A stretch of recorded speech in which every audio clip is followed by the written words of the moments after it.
ఒకవేళ శ్యామల్ని ఇలాంటి మాటలు అన్నుంటే మరి ఈమె కూడా అప్పుడు కూడా సపోర్ట్ చేసేదా? అప్పుడు ఎందుకు చేస్తాం చేయదన్న దాంట్లో తప్పేమో ఎందుకు చేస్తారా. మరి వైసీపీ పార్టీలో ఇంకా నెక్స్ట్ ఎవరెవరు టార్గెట్ ఉన్నారు అనుకోవచ్చు? అరెస్ట్ అయ్యే వాళ్ళు అయితే ఇప్పుడు కొడాలని ఉన్నాడు అన్న పక్క. కొడాలని అయితే బయటకు వస్తే ఆల్రెడీ ఇప్పుడు సెక్యూరిటీ మీద తిరుగుతుండో, బయటకు వస్తే ప్రజలే లేపడేస్తారు. అదైతే 100%. రోజా, శ్రీరెడ్డి, శ్రీరెడ్డి రోజా అయితే ఇంకా పక్క అన్నది, అది దానికైతే పక్క. ఓకే. అంటే మరి వైసీపీ వాళ్ళు ఇప్పటికి కూడా ఎవరైతే తప్పు చేస్తారు వాళ్ళు అరెస్ట్ చేస్తారు కదా, వాళ్ళ తప్పు అని ఒప్పుకోకుండా మళ్ళీ వాళ్ళకి సపోర్ట్ చేస్తున్నారు జగన్మోహన్ రెడ్డి దగ్గర నుంచి. ఇది ఎంతవరకు కరెక్ట్ అంటారు? దాని తప్పేనన్న. ఇప్పుడు నేను ఒక్కటి అడుగుతున్నా, నువ్వు అసెంబ్లీలో ఒక మాజీ సీఎం అన్న, నువ్వు 5 సంవత్సరాలు సీఎం చేసినాడు, 10 నిమిషాల్లో బయటకు రావాల్సిన అవసరం ఏముందన్న? నువ్వు ఉంటే అయిపోయేది కదా. దాంట్లో ఎందుకు వచ్చినావు 10 నిమిషాలు అసెంబ్లీలోకి? నువ్వు వెళ్ళి 11 ఎమ్మెల్యేలతో కండవ కట్టుకొని పోయినావు, కానీ ఎందుకు 10 నిమిషాల్లో బయటకు వచ్చినావు? 11 నిమిషాల్లో. అది మొత్తం భయపడుతున్నాను. అయిపోయింది ఇంకా వైసీపీ అనేది ఆంధ్రాలో కథమన్న. అదైతే పక్క చెక్కి పడదింగుతారన్న, అయితే 100% చెక్కి పడదింగుతారు. ఇంకా అదైతే అదే అన్న కరెక్ట్. అది దానికి తోపింగ్ లేదు అంటాడు. జగన్ 2 అంటాడు, ఏముండదు అన్న, అయిపోయింది అంతా. 2.2 కాదు, 1 పాయింటే లేదు, 2.2 ఆడ నుంచి వస్తుంది అన్న. అది పక్క భయపడతా కరెక్ట్. నేను చెప్తున్నా, నేను రెడ్డి అన్న, కానీ ఒక్క నెలన్నరలో లోపలికి పోతాడు జగన్ కంపల్సరీ. 100% చెప్తున్నాను. అది నెలన్నరలో కంపల్సరీ పోతే నేను రెడ్డే పుట్టుకుపుట్ల. అది నెలన్నరలో పోతాడు అన్న, అదైతే 100% అది. ఓకేనా?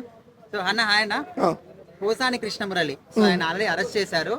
ఆడవాళ్ళ గురించి ఎంత నీచంగా అంటే మనం ఎవరు కూడా మాట్లాడలేము. సో అలాంటి వ్యక్తికి యాంకర్ శ్యామలు ఒక ఆడ మనిషి అయి ఉండి కూడా సపోర్ట్ చేస్తుంది. సో ఇట్లాంటి వాళ్ళ గురించి మీరు ఏం చెప్తారు? దానికి ఏం చెప్తావు అన్న? ఇప్పుడు ఆమె ఎందుకు సపోర్ట్ చేయాలన్న? ఆమెకేం అవసరం? ఆయన ఎందుకు అరెస్ట్ తిట్టిండు కాబట్టి అరెస్ట్ చేశారన్న. దాంట్లో తప్పేముందన్న? దానికి అంటే ఆయన తప్పు అని చెప్పాల్సింది పోయి ఈమె కూడా మళ్ళీ మాట్లాడి సపోర్ట్ చేసింది ఏముందన్న? రేపొద్దున జగన్ లోపల పెడితేనే ఉండదు, ఏందేముందన్న. అది మరి ఈ అరెస్ట్ లో నెక్స్ట్ టార్గెట్ ఎవరున్నారు అనుకోవచ్చు? కొడాలని అన్న, పక్క 100%. బండ గుర్తు చెప్తాను. ఎందుకని ఆయన ఆల్రెడీ చంద్రబాబు మిషన్స్ తిట్టిండన్న, పక్కా తిట్టిండు. లోకేష్ బుట్ట అన్ని ఉండన్న, కొంత టైం రావాలన్న, టైం మందు కూడా రావాలన్న, టైం వచ్చేదాకా ఆగాలి. మరి రోజా, శ్రీరెడ్డి ఇలాంటి వాళ్ళందరూ రోజే పక్క అన్న. మొత్తం ఏముండదు అన్న, భూమి మొత్తం వైసీపీ అనేది ఆంధ్రాలో ఈ తప్ప భూశాస్త్రం అన్న. ఒక చిన్న డౌట్ ఏంటంటే, గతంలో ఎవరైతే వెచ్చలవిడిగా నోరు జారి మాట్లాడారో వాళ్ళందరూ అరెస్ట్ చేస్తున్నారు. ఇప్పుడు ఇదే కోవలోకి మళ్ళీ శ్యామల వచ్చింది కదా, మరి శ్యామల ఒక పరిస్థితి ఏంటి? అవును కూడా చేస్తారన్న కంపల్సరీ. ఇప్పుడు ఆయన ఉన్నాడు అన్న, మన గుంటూరులో రౌడీ షీటర్ ఉన్నాడు కదా, మొన్న అరెస్ట్ చేశాడు, లోపల ఉన్నాడు వంశీ.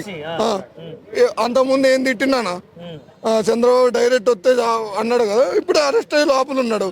మళ్ళీ పోతే మన నందెల ఎంపీ ఉన్నాడుగా సురేష్, ఆయన అరెస్ట్ అయ్యిండు. ఏముండదు అన్న, జగన్ కూడా నెలన్నరకి కట్టు 1-2 నెలల్లో జైలుకు పోతాడు అన్న, వాళ్ళు పోతాడు అన్న లోపలికి.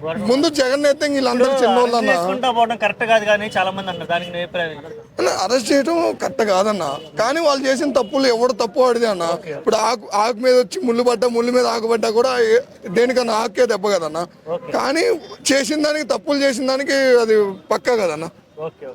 దానికైతే నీ పక్క అన్న. ఇప్పుడు నువ్వు పక్క వైసీపీ, నేను పక్క టీడీపీ అన్న, ఎవరికి ఉన్నదో వాళ్ళకి ఉంటుంది అన్న పలుకుబడి. అది దానికి తప్పులు చేసిన దానికి ఎవడో తప్పదన్న. చట్టాలు అందరికి ఉంటాయన్న. చంద్రబాబు ఇప్పుడు జైల్లో నువ్వు ఇంకొక 6 నెలల ముందు ఎలక్షన్ ముందు నువ్వు లోపల పెట్టనే తప్పు అన్నది.